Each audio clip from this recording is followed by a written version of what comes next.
Okay, thank you.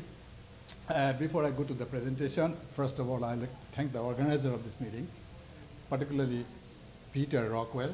He's not here, but for his huge contribution to this communication.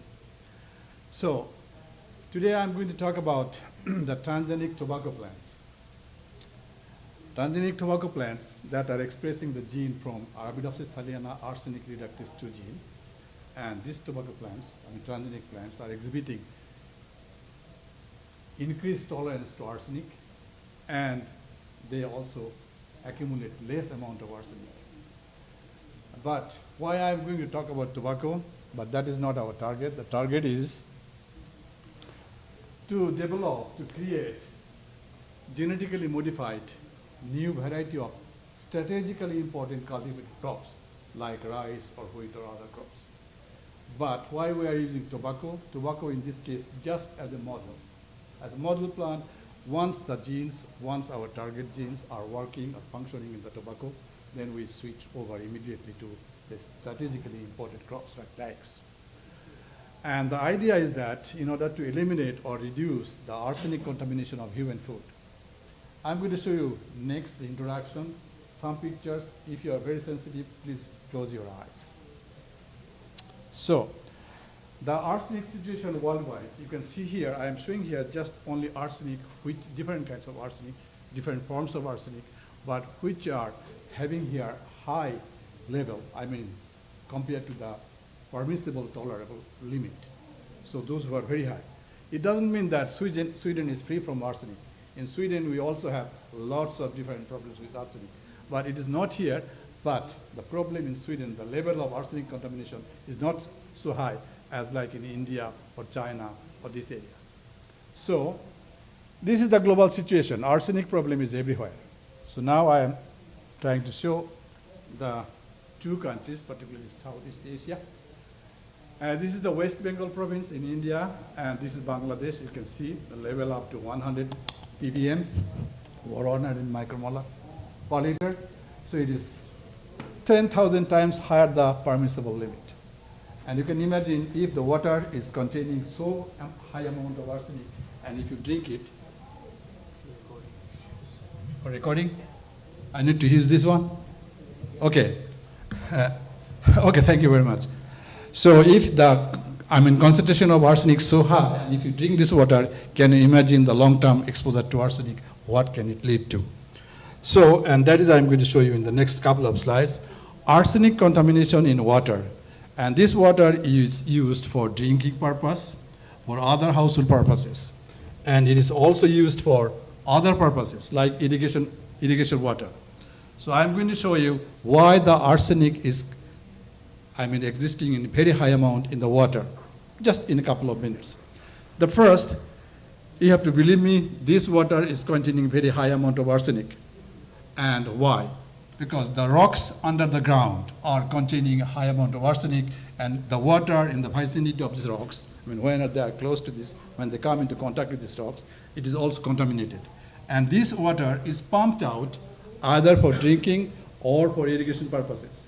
This picture is from Bangladesh, this is from India, this is from China, and this is from Vietnam. So, what are the messages from these pictures? This water is used for irrigation, for the cultivating rice plant, paddy rice, and the arsenic in the water is transported to the plants in the green parts, above ground parts, and it is accumulated in the corms that we eat. And other thing is that other process of contamination that people are working directly on the arsenic contaminated materials, either water or soil. So they are also exposed to arsenic on a daily basis. So if you can consider only in the West Bengal part and in the India, approximately 300 people are daily basis exposed to arsenic, more or less. 300 million people, only in this area. So now this is the summary. Now this is the summary of the arsenic contamination. Okay, beside the rocks, inside the, under the ground, the arsenic is also exposed to the nature by different industries, farming, mining, anthropogenic activities, human activities. And this arsenic, when it's exposed to the nature, is also going down, precipitating either rain or snowfall, also to the groundwater. So groundwater is contaminated in this way, either this way or this way, the rocks that are the main responsible for contamination of the water under the ground. So now we are pumping up with this pump the water for drinking or household purposes. On the other way, we are cultivating the cultivated crops for irrigation purposes. And the arsenic is accumulated in the corn, and we are eating this corn when we are exposed to arsenic and leading to the diseases. And the other thing is that this green part is also containing high amount of arsenic. And in many countries of the world, this straw, rice straw or wheat straw is used as a fodder for the animal. So this is another pathway, meat or milk. And meat-milk pathway is also contaminating us on a daily basis. So we are contaminating either this way or that way or this way. So, and the long-term exposure, the consequences, the result is you can see that lots of diseases, skin diseases, we call it keratosis. And this kind of different diseases are normal basis due to long-term contamination, long-term exposure to arsenic. And that type of, besides keratosis, you can see also tumors, and you can also see gangrenes. So these are the typical results of arsenic contamination in the longer range. So finally, having these things in mind, our group, research group, I am going to show you my collaborators throughout the world, even I have US collaborator. Okay, we have started the use of bioinformatics. We call it database mining or data mining to find the genes that can be used for elimination of arsenic accumulation in plants, or so that we can avoid contamination in the food, or reduction. So these genes we have identified based on our data mining. Data mining resulted that we have four types of key genes that are possible candidates for these purposes. And one of these genes is ACR2, and today I'm going to talk about this gene. And as a molecular biologist, I'll try to explain you in non-molecular way. So anyway, so this arsenic reductase gene is involved. You can see here when arsenic is coming to the plant cell from the ground, either in form of arsenate or arsenite. Arsenite is more toxic than arsenate, but the advantage of using this arsenite is that arsenite can be stored, can be captured in the vacuole of the plant cell with the help of other enzymes, PCS1 gene, and these efflux genes, MRP1 and MRP2 genes. See if I can combine this 1, 2, 3, PCS1, MRP1, and MRP2, then I can capture the arsenic inside the vacuole of the plant cell, but only arsenite, but not the arsenate, which is the less toxic. But for this reason, this gene is responsible for conversion of arsenate to arsenite, and then arsenite can be captured or stored. We call it sequestration, sequestered in the plant vacuole. So that is the idea. Having this idea, we go forward. So we simulated our work first.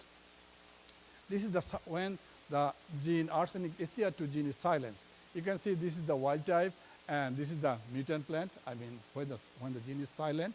If the gene is silent, if the gene is non-active, then you can see huge accumulation of arsenic up to 40, 50, 60 micromolar per gram dry weight compared to the wild type. So huge amount. It suggests that this gene is involved in accumulation of arsenic in the plants. So we do the opposite. Now, if this gene is involved, why we don't make this gene stronger? In molecular biology, we call it overexpression. So we want to express these genes in 10-fold, 20-fold, etc., by using different kinds of promoters, strong promoters, 35S, 12 times, etc., many other promoters. So 20 times increase of this, you can see the reduction. So in the simulated plants, this is the wild type plants. Compared to the wild type plants, in the simulated plant where the gene is highly strong, highly overexpressed, then the amount of arsenic accumulation is significantly less than the control plants. Okay. Then another thing that we did the same thing with the other remaining genes, PCS1 genes, which are required for sequestration. You can see here, and you can see the reduction. Of course, this is the amount of we expose these plants. We simulated these plants into the arsenic. So we can see reduce these plants significantly, at least 85%. So we can reduce by simulating these genes in a particular plant. We can reduce the amount of arsenic accumulation by 85%. Okay. having these things in mind, we proposed a super plant. It will not be, in case of rice, we are not talking about golden rice 3, we are talking about maybe platina rice 3. So this is our idea, this is our target. So this is our simulation. So if we, in this part, you can see this is the control one, and this is our simulated plant. We are talking about the transgenic plant. So in this plant, if we 10-fold increase of the SCR2 gene, this one, and 20-fold increase of the remaining 3 genes, PCS1 and efflux pump genes, then we can reduce arsenic accumulation from 55 to 7. Can you imagine? Almost less, nothing. In this case, this type of plant, this type of corn, we can eat without any problem, because this is below the limit, below the border zone. So having this in mind, theoretically, we have gone for the analysis of the function of the gene. So now, this is the whole plant, this is the shoots, and this is the roots. This is a mutant called N65. You can order this mutant from the stock center or Arabidopsis stock center. So this is the mutant which is having a reduced activity, partially active. We call it knockdown. This is the molecular biology term, knockdown. This gene is not partially, this gene is knocked down in this mutant. So you can see the expression of these genes, which is RT-PCR, RNA. You can see this is the whole plant. This is partially compared to the wild type. This is another control plant, another vector control, another transgenic plant, which as a control. So you can see here, it's partially knocked down in the shoots, is less, even in the roots, you cannot see it. See the expression.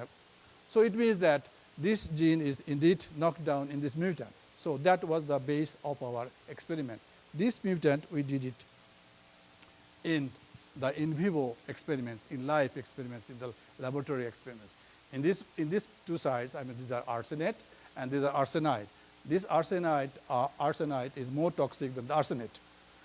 So these are the different concentration exposure. You can see the difference between the wild type and the mutant in case of arsenate, because we can see the differences. But in here, we cannot see the differences between this and that. But of course, you can see the difference between this and that.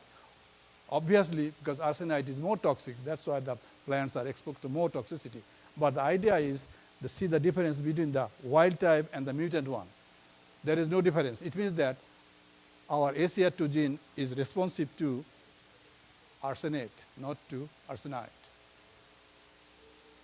So now we go forward to see the accumulation of arsenic in these plants. Accumulation of arsenic in these plants, you can see here, this is our mutant, where the partial gene is inactive. So you can see the high amount of arsenic accumulated. But in the control plants, basically, it is identical both in the wild type and the transgenic controls. So it means that this gene is indeed involved in accumulation of arsenic in the plants. So having these things in mind, we produce transgenic tobacco plants. Also, at the same time, we also produced transgenic rice, but I'm not going to talk about the results about the rice plants. These are published results. So all of these results are published. So I'm not going to talk about the rice, because hopefully I will talk about rice next year, in the first half of the next year. So these are the, how to say, growth. We try to, okay, we produce transgenic plants, but what about the growth? The transgenic plants can grow equally good as the non-transgenic one, wild type. So you can see this is the wild type and this is the transgenic. So we do not see even 100 micromolar high concentration of arsenic when exposed to this. So these plants grow equally when exposed to the arsenic. So basically there is no growth in the shoot level. But when you see the root level here, so root level, the transgenic plants, the roots of the transgenic plants are much more developed. It means that they are not sensitive to arsenic. So it means that they can grow also in the arsenic contaminated environment. That was the idea, that we are trying to produce rice that will be cultivated in the arsenic contaminated area. So they should grow there. So that's why the roots are not so effective. The roots are not so sensitive. They grow much better than the wild type when they are exposed to arsenic. So that was the theory. So now we went further for the analysis of the arsenic accumulation in the plants. This is our final results. You can see here, this is shoots and this is the roots. In the shoots, the wild type plants accumulated much more arsenic than the transgenic plants. Transgenic plants, only one gene. You have to consider the only one gene. This we have statistically, this difference is statistically significant. But from the beginning, our target was 4 genes. So this is only one gene. By combining, by inserting only one gene, ACR2 gene, from Arabidopsis to tobacco, you can see the difference, significant difference in arsenic accumulation. But in case of roots, because there is no significant difference, because the arsenic may be accumulated in the roots. That's why you cannot see. It's stored in the vacuole. But we do not know for sure whether the native genes like PCS1, MRP1 gene are present in the tobacco. That's why now we are working on to finding new or wild-type cultivated rice that can be cultivated locally in the affected area. That is our main problem. Because when you are going for the locally cultivated regions, we find the varieties, but this variety is not giving yield, high yield. The people want high yield variety. And at the same time, they can be grown on the contaminated field. So that is our main problem right now. That's why we have stopped this work, and we are focusing on the rice which are normally cultivated, not the wild type, normally cultivated in general. So that we have done, and hopefully we get these results published by the first half of the next year. So that is the final result, and these are my collaborators. Collaborators, we have 2 different universities in Bangladesh. This is from Rajshahi, and this is from University of Dhaka. And sorry, Agriculture University in Mymensingh. India, we have in Bombay, in Pune. And we have also Indonesia in Makassar, Makassar and Jakarta. We have also European collaborator in Poland, Sweden, 2 different universities, my university and University of Örebro. And we have collaborators from the UK, United Kingdom, Newcastle, Dr. Harris, and my collaborator from the New York, Iona College, Dr. Siddharth Ghosh. And thank you very much for your attention. We do have 2 to 3 minutes for the questions. Yeah, I take questions. Okay. Yes.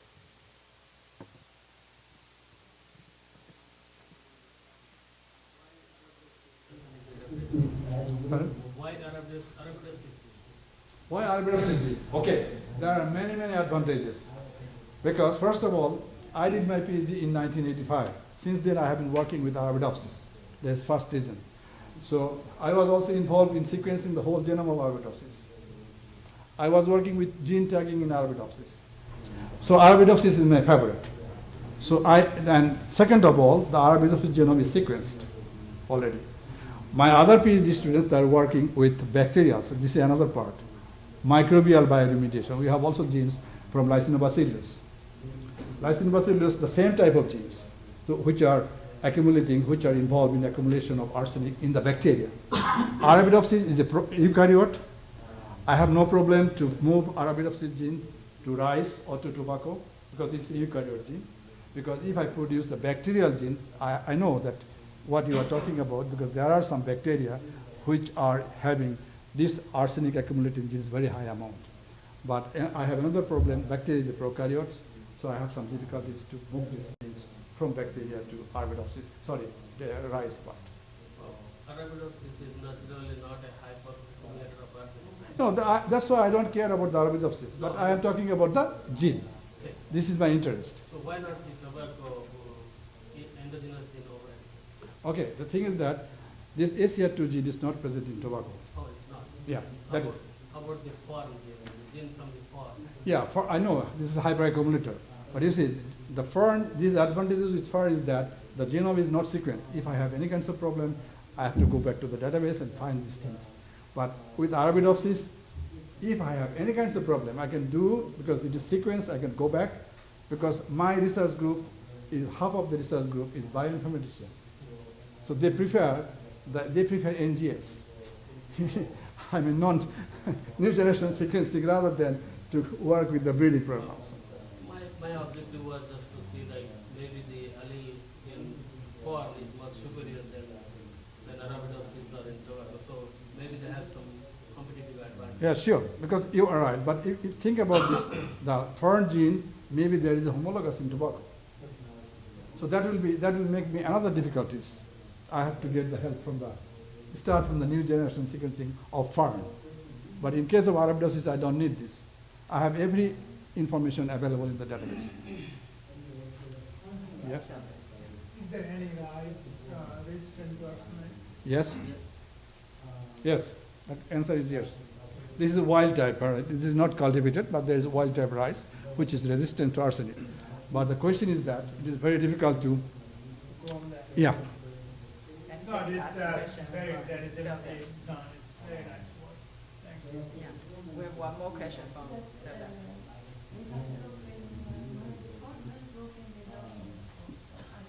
Yeah. And they register, for instance, uptake in Greek, and they found other arsenic forms than arsenic that go in the sea. Yes, yes. There are some volatile forms. Yeah, there are different kinds of different forms of arsenic, but we have focused those type of arsenic which are very common in the contaminated region, particularly in the southeast region of South Asia. So it's very little on the other side. Yeah. So if your question is short, I'd like to ask. No, it's sure. I just want your comment. As a food, you want to reduce the arsen in the food, right? Yeah. And so for the human. But as an environment, you want to reduce the arsen in the contaminated lands. I just want your comments how you balance this. No, I don't understand your question. Please repeat. As a Okay. food, you want to reduce the arsen in the food for the human. Okay. But as an environment, you want to consider the reduction of arsen in the contaminated. Okay, because this is a very common question when I give this type of talk. This is a very common question.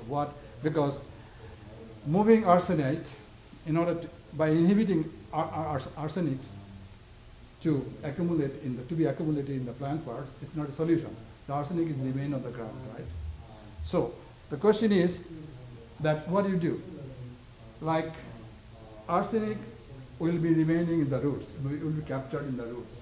And these roots you can make a disposal, you can put it as other waste, radioactive waste. That is the solution. Or what you can do, because you get food free from arsenic. Because you cannot change, because arsenic will be there anyway, independently of whether you reduce or not. Arsenic is there. So this is better than nothing.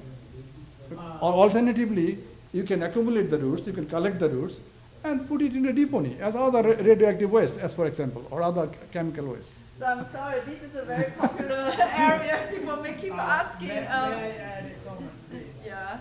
It's, if I guess his question, so I think I understand his question to you, Dr. Mondal. It's when farmers were do the field, Yeah. they will be working in the water and contaminated land. And when they're drinking the contaminated water, what would be the step to No. For drinking the contaminated water, there is a solution already. There is already a solution. It is. I can show you in my slides. I have a solution to that because it is already proposed. Because you can use bioremediation, you can use microbial bioremediation, you can use filter, you can use lots of different things, lots of different solutions in terms of water and in terms of contamination of drinking water. That you can solve. But the water which is using in the cultivated land, it will be very difficult, it will be very expensive to make this free from arsenic. Because either in that case you have to stop cultivation by using underground water for irrigation.